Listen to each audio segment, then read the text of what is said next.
Well, we've looked at the evidence for what role reducing speed could play in all of this. Now, the Committee for Climate Change, the government's advisors on carbon emissions, have already said that there are very substantial savings to be made by enforcing the national speed limit, which has lots of other benefits. It's safer, there's less noise, there's less local danger from speeding vehicles.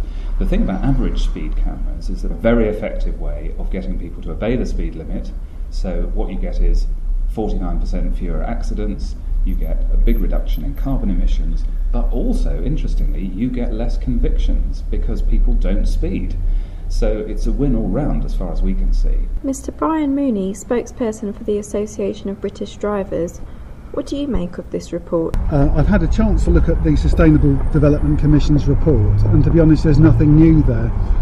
People have been pushing average speed cameras for a while as part of the warn the motorist, and carbon emissions are a bit of a new excuse.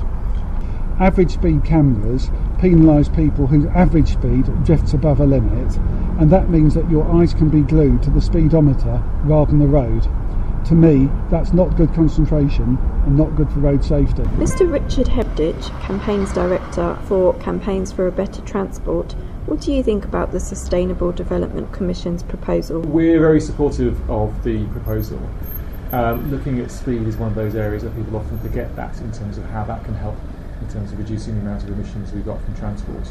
Transport's the one sector where carbon emissions continue to rise. I think drivers are part of the answer to reducing carbon. Everyone needs to play their part. It's a challenge for the whole of society. There's no one sector, no one group of people who you need to try and target, but actually drivers can make a big difference to it in terms of the way that they drive. So speed is part of that, and also driving more smoothly as well. And average speed cameras can help in urban areas because in areas where you have 20-mile-an-hour limits, rather than having lots of stop-start driving that you get with, say, speed bumps.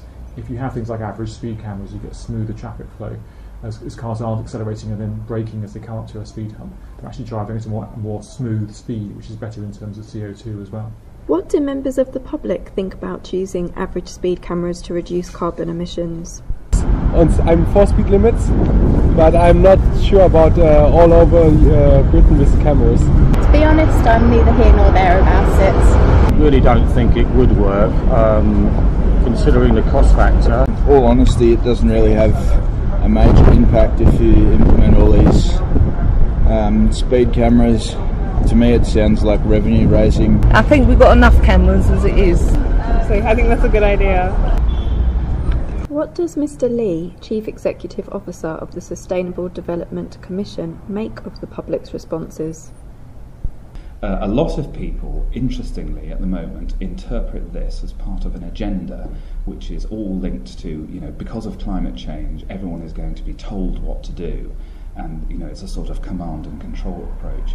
And I find this completely astonishing. I mean, what we're basically saying is if you have a tool that works, in this case average speed cameras, in order to get people to obey the law, which has lots of other benefits, then we should use that tool. And Mr. Hebditch, what suggestions can you give to drivers who want to reduce their carbon emissions? One of the ways that drivers can reduce carbon emissions is to think about whether they need to take the car for all the trips they do. Actually, public transport is a viable option for many journeys, but there are many journeys actually where you can think about you can walk to your local shop rather than driving a little bit further.